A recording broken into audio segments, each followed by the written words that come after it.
Christian Benford has been extended, and we're going to take a look at a couple defensive tackle prospects this week on the Wandering Buffalo podcast. Get your hands on stylish t-shirts, hoodies, and more at wearbuff.com. That's wearbuff.com. And make sure to use the promo code TWB at checkout for 20% off your first order. Stay Buffalo proud with Wear Buff.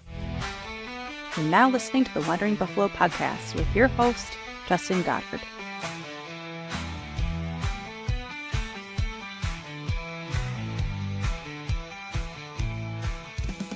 Bills Mafia, welcome into another episode of the Wandering Buffalo podcast, a show on the Buffalo Fanbase Podcast Network.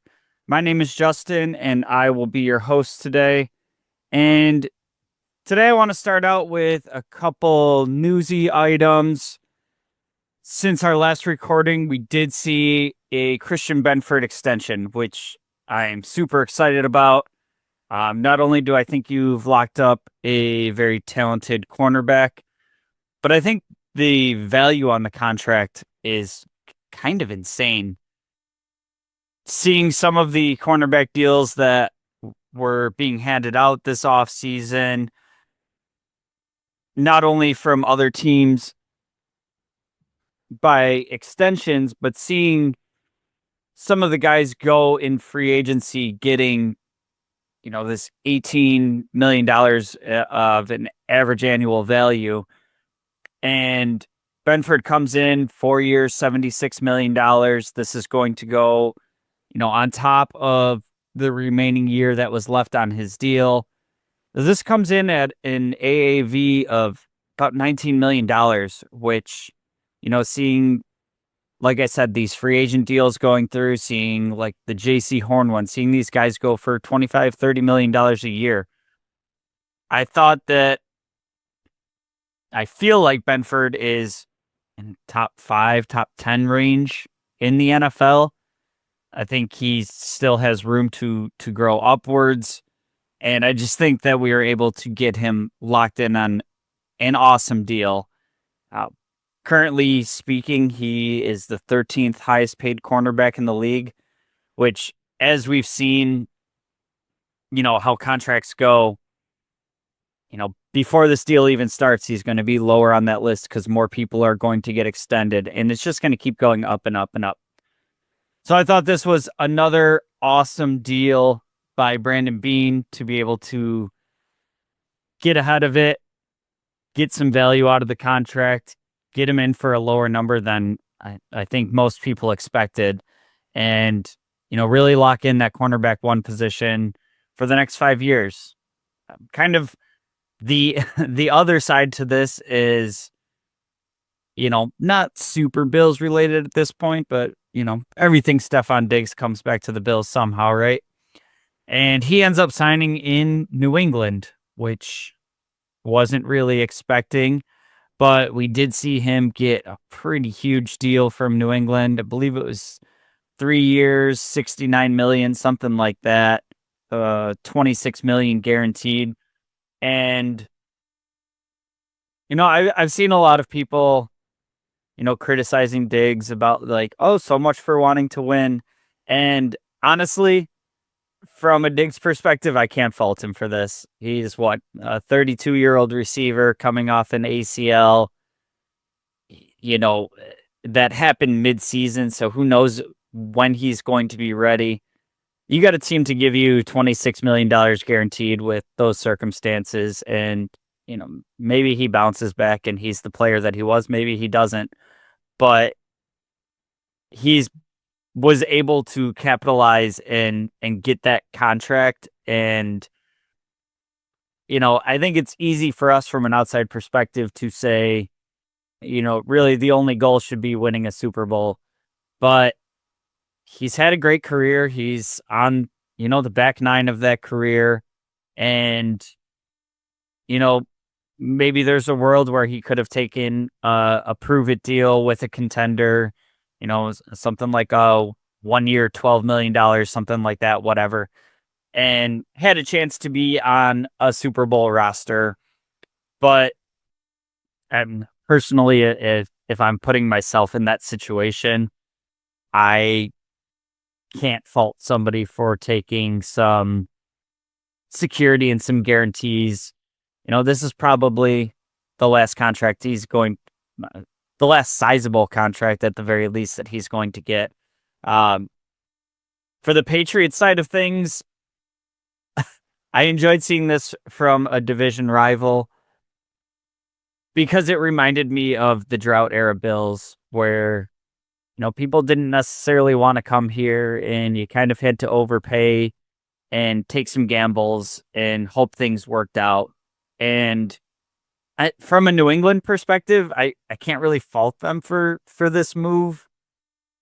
I did hear, rumors out there that they were in on DK Metcalf and he didn't want to go to New England.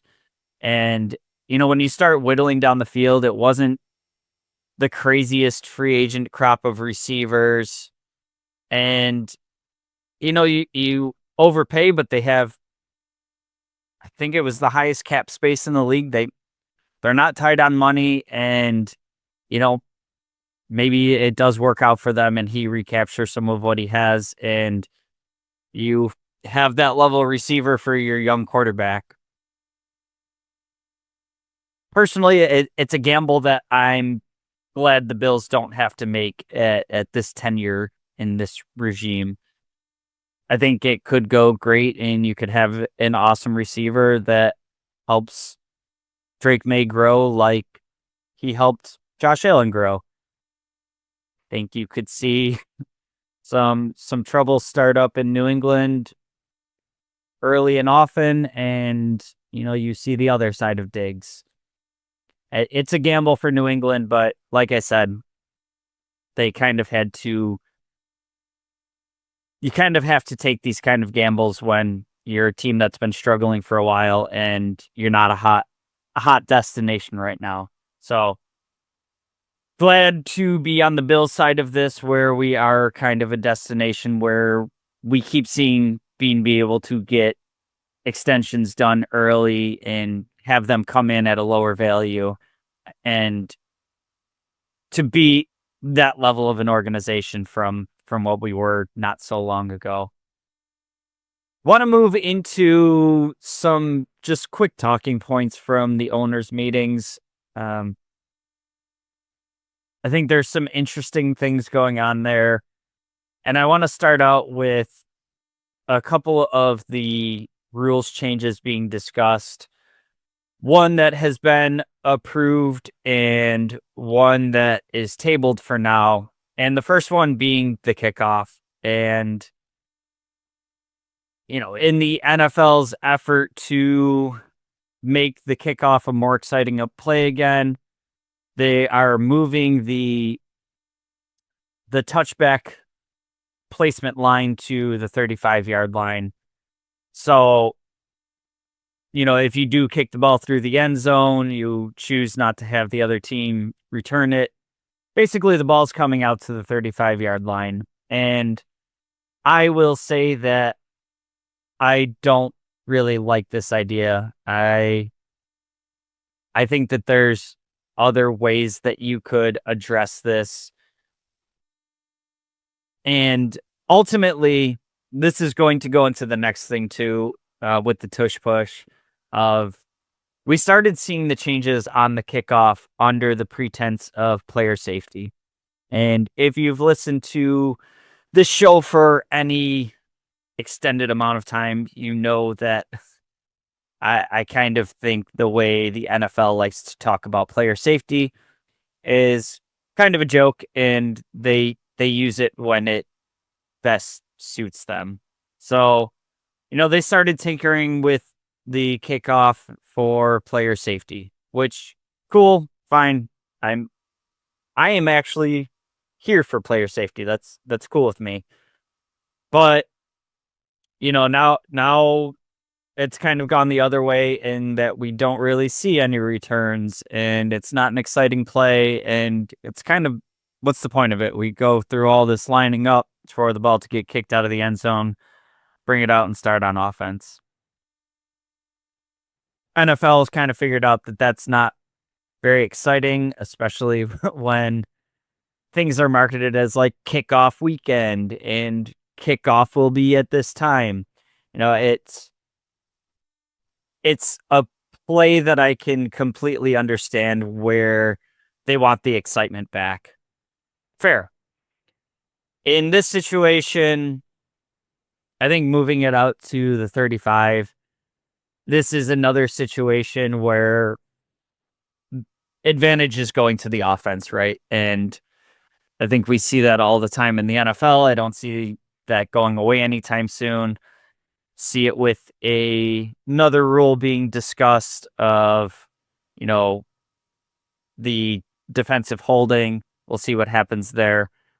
But I mean, with the ability of kickers in the NFL, at this point in time, we have kickers kicking it from 60 plus yards. You're talking get 1-2 first downs and you're in field goal range. I think this is a rule change that could actually benefit the Bills in that for teams that are willing to go for it on fourth down as needed, especially when you get into that, like that plus territory of, kind of beyond your own 40-yard line, up to like midfield where it doesn't really make a lot of sense to punt. It's going to be a long field goal. I think you're getting to the point where you're talking pretty much you get one first down and you have a decision to make there on if you want to go for it on fourth down. And a team in the Bills that's already pretty willing to do that, I think it's a pretty big advantage for those teams if we are seeing, a lot of touchbacks. My variation of this would have been we're just backing the kicker up another 10 yards. And, if you don't want it going through the end zone, back them up 10, 15 yards. Maybe they're kicking it kind of right to the goal line, and you do your return from there. I've seen the pushback on that of like, okay, well, now your kicker's basically out of the play, and it's a 10 versus 11 play. For starters, your kicker's typically not doing much on the kickoff. They're a last resort tackler, and even if they end up being the last resort, maybe they're slowing the guy down so somebody else can make the tackle. Occasionally they are making the tackle.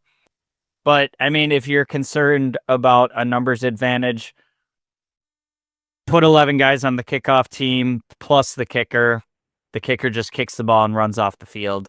Something like that. I don't think we'll see anything like this, but as far as that rule change goes, we'll see how it works out, but I'm not in love with it.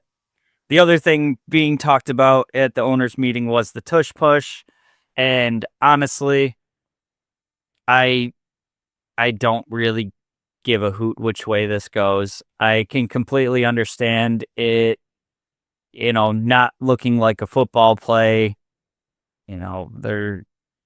I think the overwhelming thing here is there's a couple teams that have a lot of success with it and the rest of the league can't do it. So we're going to talk about it. And honestly, as the Bills being one of the teams that do it really well, it's pretty much the Bills and Philly. I don't care if you take it away. I think standard quarterback sneak can work just fine. I think there's other ways to accomplish it.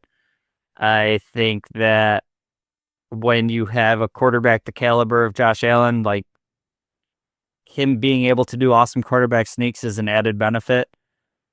I think before we saw the tush push come into play, there was plenty of occasions on short yardage that, we would do a bootleg with Allen or like the triple option where he could hand it off, run, or pass it.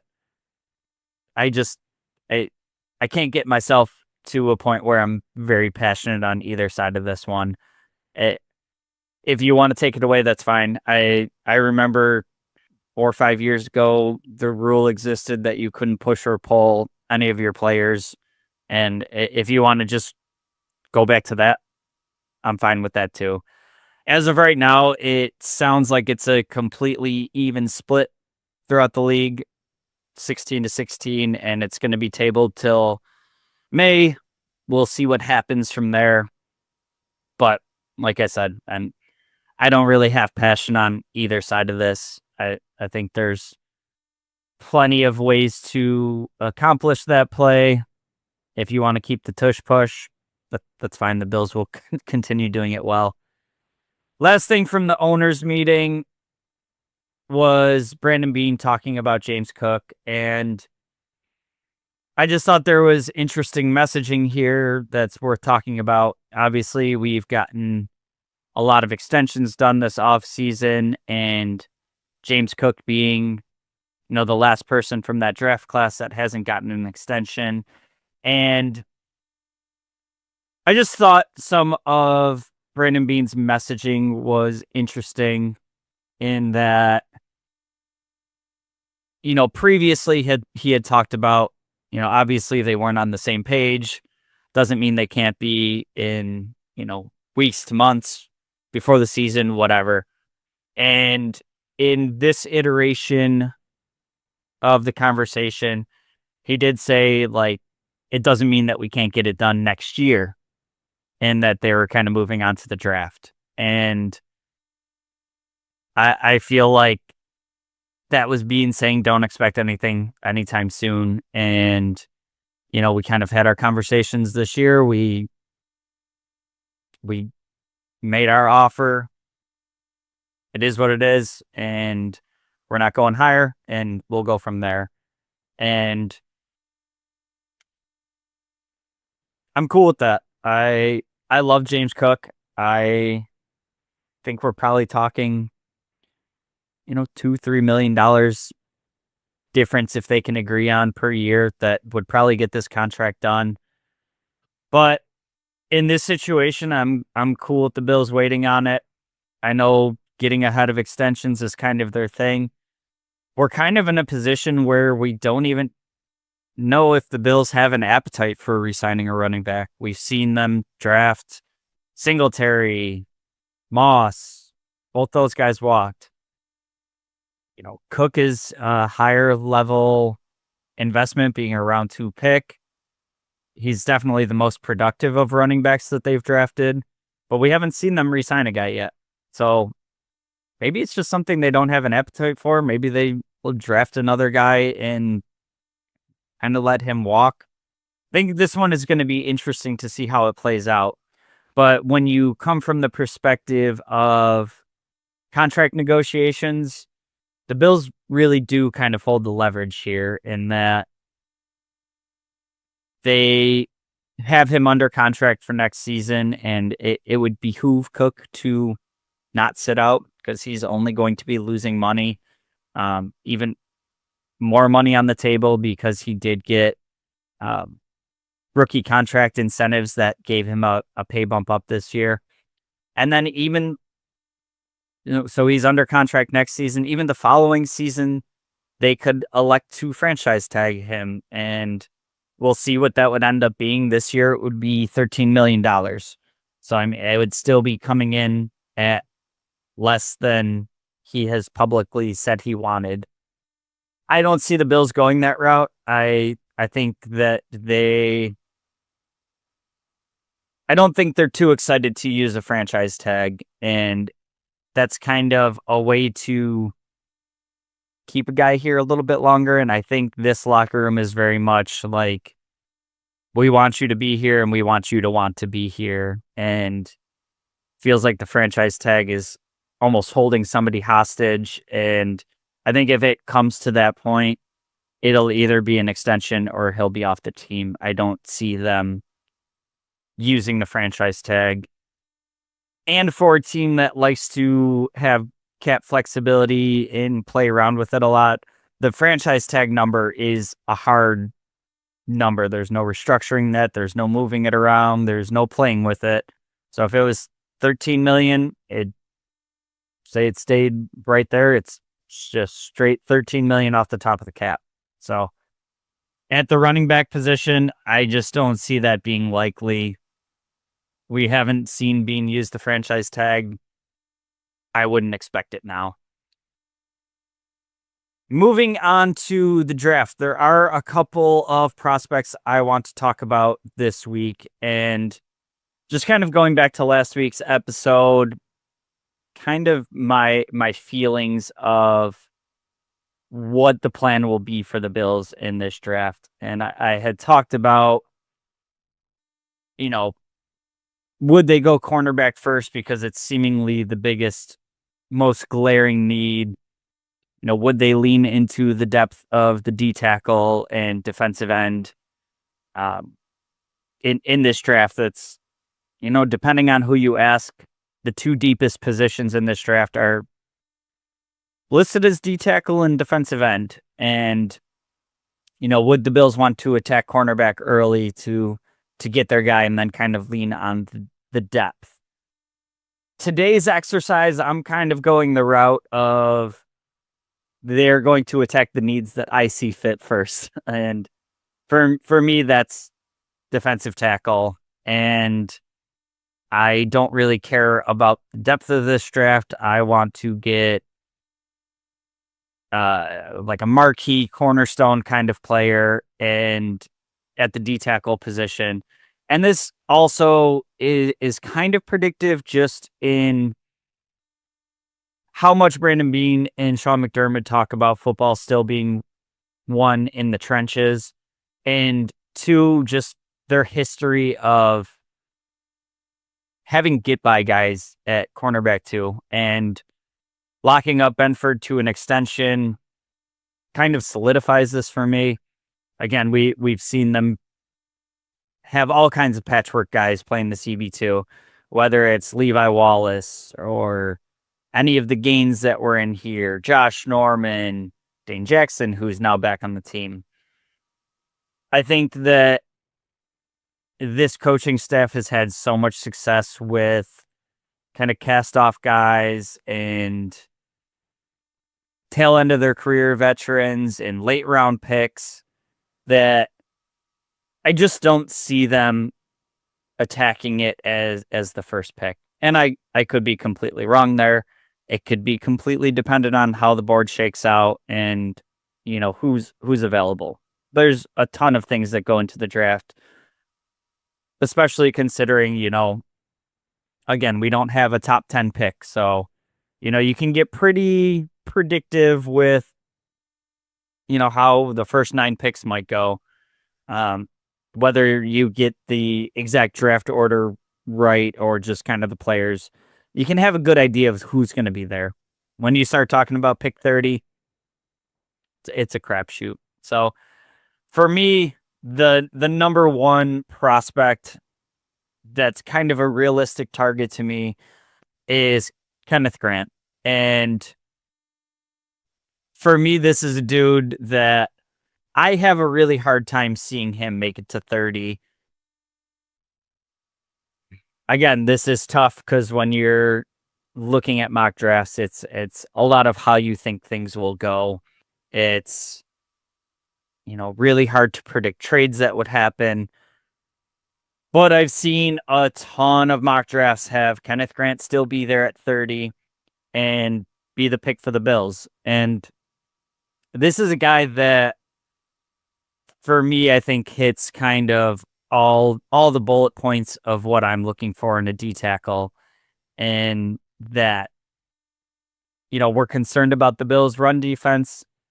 He is a guy that comes in at 330 pounds. He has the ability to, cover 2 gaps, and he's not just like a feet in the mud, hold down those 2 blocks in the middle of the line and let everybody, work off of that.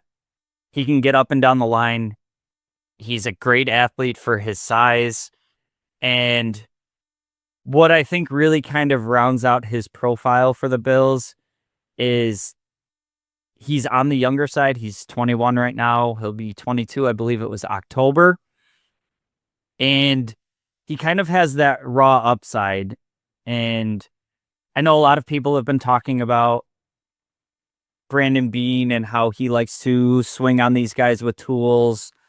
and you don't get the greatest return from them till like year 3, and they're so close right now. Like, let's go get some, higher floor, lower ceiling guys that can impact the game right now.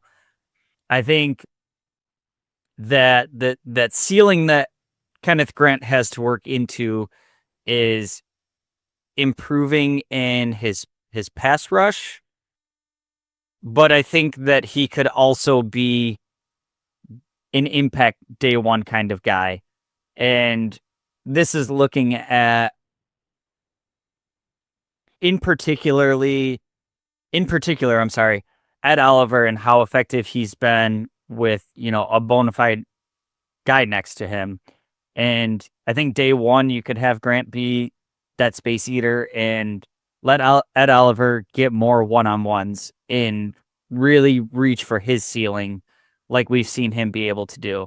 And I think on that 2-3 year projection, I think that Grant does have the athleticism to become an impactful pass rusher.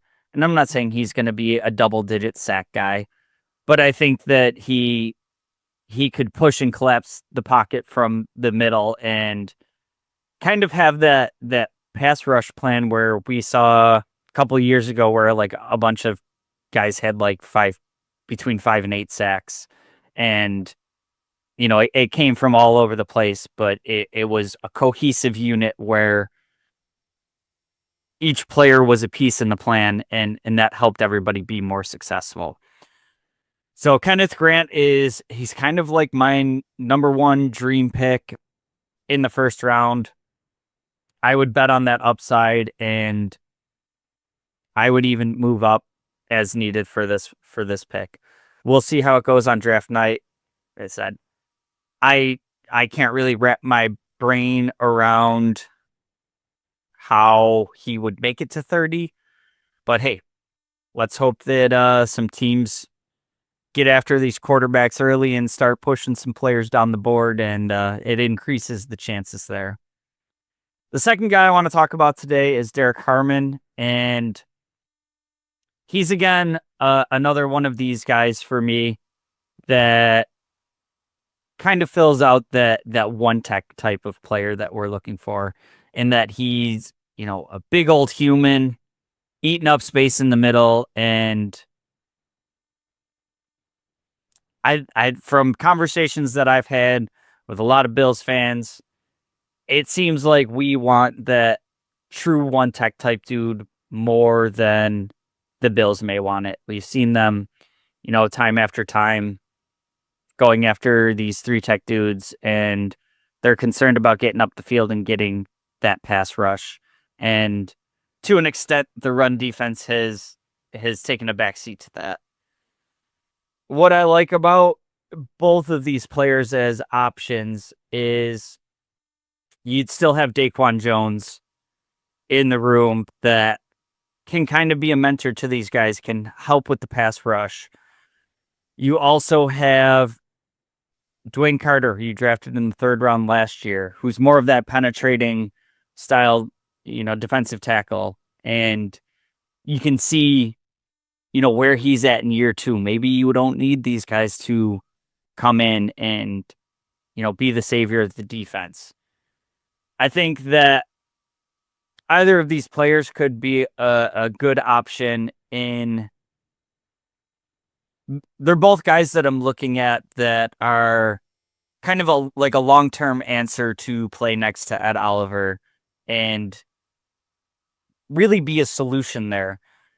We saw what Ed Oliver looked like 2 years ago playing next to Daquan Jones when we were talking about how much of a steal this contract that he got, how much it looked like a steal when all these other defensive tackles were, getting mid-20s, and we were able to get Oliver in cheaper. And then, Daquan Jones gets hurt that season, and last year looks like he took a step back, and, we saw Ed Oliver be less impactful. So for me, that's my top priority of a guy that can really help in the run game, that has some pass rush upside, but more than anything is going to be able to eat up some blocks and keep your smaller linebackers clean and be able to eat up that extra block on a pass rush down to let Groot, Joey Bosa, Ed Oliver, anybody else that you may add to this room, let them be able to go after one-on-one battles and win on a pass rush that way. So that's going to do it for this week's episode. We do have more defensive tackle prospects that we, did some write-ups on the website. Check that out. Next week, we're going to talk about some cornerback and defensive end prospects. Probably do 2 or 3 from each position that are, of interest to me if we're looking at that position at the top end of the draft. We also have profiles written up on cornerbacks and defensive ends, as well as a couple other positions, all on the website. Check that out at thewanderingbuff.com. Just kind of diving deeper into some of these guys. We have articles written by myself, producer Jake, Mike, guy that we most recently added to the team, and Don. Just doing great jobs with articles, so check that out. Check out the merch on wanderingbuff.com. And as far as the podcast goes, we're getting pretty close to draft time. We're going to try to cover as many position groups as possible, at least for the top couple rounds of kind of my personal wants and kind of leaning into the other guys writing for the website and what they would like to see, what I would like to see, and kind of make a marriage of that as we go forward and get closer to the draft. So make sure you're doing all the things for us. It helps us out. Like, share, subscribe. Make sure you're not missing any episodes. Check out the website and get ready for the draft. That's going to do it for this week. And until next week, and as always, go Bills.